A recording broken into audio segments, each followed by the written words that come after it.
Bearded Monkey here at Bloodstock from the Razor's Edge, and I am talking to Wes the Burn. Hi guys, how are you? We're good, yeah. Good, how are you? Awesome, man. Can you introduce yourselves first of all? I'm Jason, drums. I'm Jarek, the bass. I'm Shane, a guitar. Brilliant. So you guys are set to perform on the New Blood stage tomorrow. Yeah, tomorrow, Awesome. 12 o'clock in the morning. Very Get the excited. day started.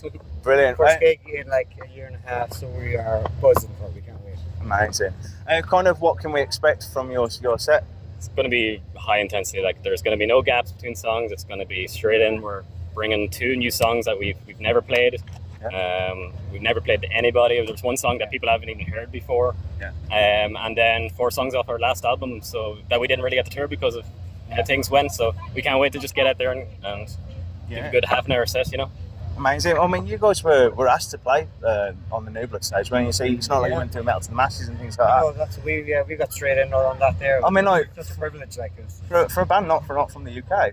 Exactly. Man. You know, like, It was such an honour, like, because we'd done the Metal to Masses, and we always loved that because if anything, it's just amazing for the scene when you get into that Metal to the Masses, the gigs. But getting asked to play, we were just dumbfounded, you know. Yeah, definitely. It's amazing to get asked to do. It's fantastic, man. We can't wait. So, kind of, what was your travel like over? How long you been here It for? was bumpy. Rocky. We got the ferry over from Dublin to Holyhead, and it was the fast sailing, so it was a bit windy there, and the boat was doing that. So myself and Shane, our guitar player, were Holding the boat.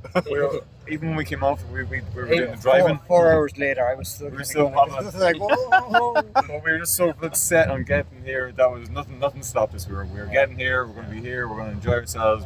We can't wait to play. So the journey was bumpy, but it was worth it. Kind of, who are you looking forward to checking out then while you're here? The big one for me was Devin Townsend. He's my biggest inspiration, like, personally. But It was amazing. Like his show last night was so good. to show up with a band, he's only been on stage the night before, and you know that's experience you're only going to get to see here, you know. Yeah. But then, like, Skindred, that was mind blowing to get to see Skindred. While she sleeps.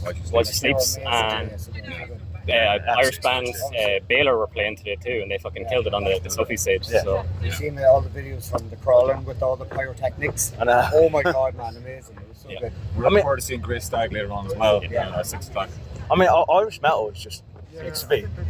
every year we Blowing see up. just more and more Irish bands getting onto this bill, and like to come over with them, and the amount of Irish people that come over, like, there's a big camaraderie coming over here, so getting to come over with everybody and such great bands, I can see them killing it. Like Baylor earlier couldn't have done better, and then the Crawling with their bloody pyro looking like badasses, making us all go to shame, you know.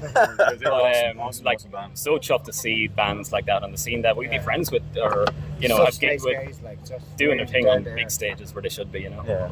Let's talk about your new single, Den Appliance. So, kind of like, what's been the reaction from fans and that sort of thing? What was it that single that you've released? So far, very positive views. Especially for like 2 years since we've released anything, like, from our last album, Empires. Yeah. We've kind of stepped it up a wee bit. Yeah, the reaction was really interesting because, like, we held it off their streaming platforms, where it's going to come out on streaming platforms later on, the 24th, I believe. The Den Alliance will go out onto all of them, but we were kind of trying something different with this. We were like, these songs are a bit more out there this time. They're a bit more of everything we were trying to compile before that, but trying to, you know, push our YouTube and bring it all up together now. So the reaction's been amazing, like, especially in these times. It's very hard to release music just when you can't gig off the back of it. Yeah. So kind of we finally got to put it out, and we get to do download, we get to play it, and then, you know, we've another new song in there in the set, so it's kind of the new music starting to filter through, and people seem to get really excited about it. Awesome, man. I mean, you guys have been working with Josh Schroeder, and what's that been on? Sorry, just watch out the way. It was amazing. So It's been amazing. Like, it's always been a goal to work with the best people. That's always what we love to do. Work with the best people we can get to work with. And with Josh, it was we talked to a lot of producers. Like, we talked to a lot of people. When it came to Josh, and we had a Zoom call with him, and he just clicked with us. You know, he got the music, he got what we wanted and our vision. Yeah. And the guy couldn't have, you know, turned it out any better. Every time he sent us a back mix, we were just like, you fucking know what you're at. You know what we want. Yeah. We just clicked with the guy. He was on our same level, and it was great. And he pushed us, like, which is what's great. He gives so much criticism on everything we done, which normally people might take that to heart, but we really took that into consideration. I suppose you get somebody in to, like, as an external eye, don't you, to sort of go, actually, if I was you, I'd do this differently. Well, for this album, I recorded it all in my house, because of COVID and that. Yeah, so we just had Josh mixing and mastering it. So we did recorded it all in my house, and we sent it over to Josh, and Josh just made something fucking He worked his amazing. magic on it, and it just came, the results were absolutely amazing. And like when you see his plethora of bands, like King of 10, their albums are sonically so interesting, like the albums he'd done with them, and it's just like, there's just every time I like listen to a band, I'm just like, oh, I wonder who did this, and it's like, Josh. That's why I love it, you know. Josh will make a bit of the song that you think is supposed to be like that, and he will completely rearrange it in something that you'd never even contemplate, or something you maybe wouldn't push as hard to that. And that's what we love, because we like to try and get to the next step, like most bands do, and it's just like sometimes you mightn't just take it far enough. And he'd be like, no, go the extra fucking mile, you know. We let him take the reign, you know. We were open to all suggestions that he had. Yeah, it was amazing though. Yeah. So I suppose that's the difference between like a producer and somebody who pushes a button. Like, exactly. That's why we were very. There was a big goal for this was to actually bring in somebody like a producer, because like we could be sitting with those songs for 2 years or do 1,000 versions of them. And demo edits, and you just can't hear any other different version. When you get in with a guy like that who's worked with the people he's worked with, and he gives you his perspective, like you really take that on board when you're in our scenario. Like he wouldn't have to work with a small time band like us, you know. He could have his pick of whatever he wants, I'm sure. Yeah. But when we get to sit down with that guy and get actual, like, you know, his thoughts and things, it's like that gives us fuel for years to work on those things, or to push stuff we mightn't have done, you know. Yeah, definitely. Kind of what have you got coming up now after Bloodstock? You know, look, after the last 18 months.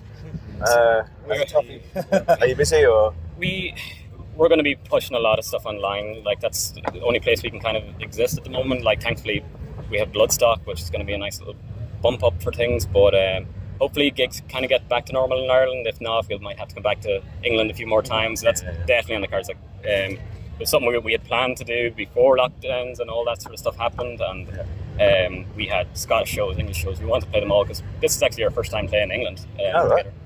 And so we want more. We want to see the rest of the cities. You know, we're meeting some amazing people, seeing the bands around. So we want a gig, and we have a lot of songs to come out that are very, very interesting. So hopefully we can gig to back them up when they do. Yeah, definitely, man. I mean, obviously, so this would be your first time at Bloodstock.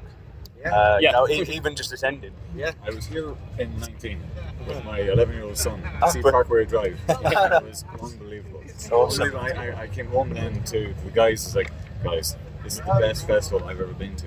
Ever. I can't wait to go back.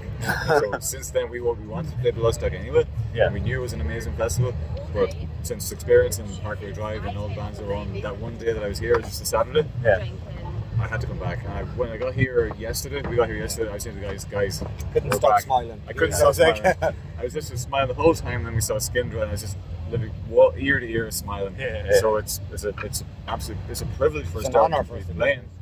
Privilege, absolute honor and privilege. But it's just amazing to be here as music fans. Yeah, definitely. And like everybody knows Bloodstock's one of the coolest festivals around. You know, like we hear it back home all the time because there's such big groups that go from Ireland all the time, and we're all chatting to them. They're in bands, or there's Irish bands coming to support them, or they come every year, like most people do here. There's a big family that always is over. And like we're always here, and it's just like it's a nice festival, or the people are always the nicest. And like myself and Shane walk around doing some selfish promo for our set times.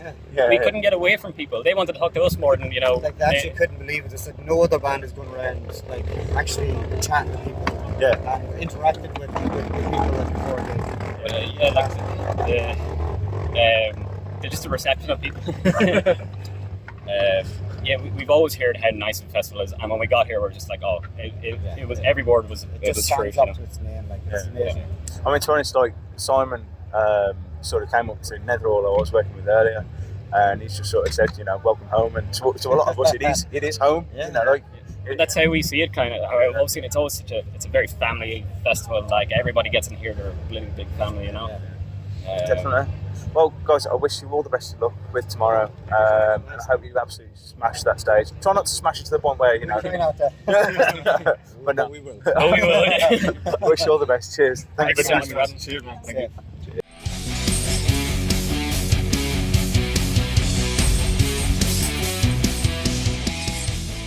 Thanks for listening. Make sure you keep up to date with future episodes by subscribing to our channels.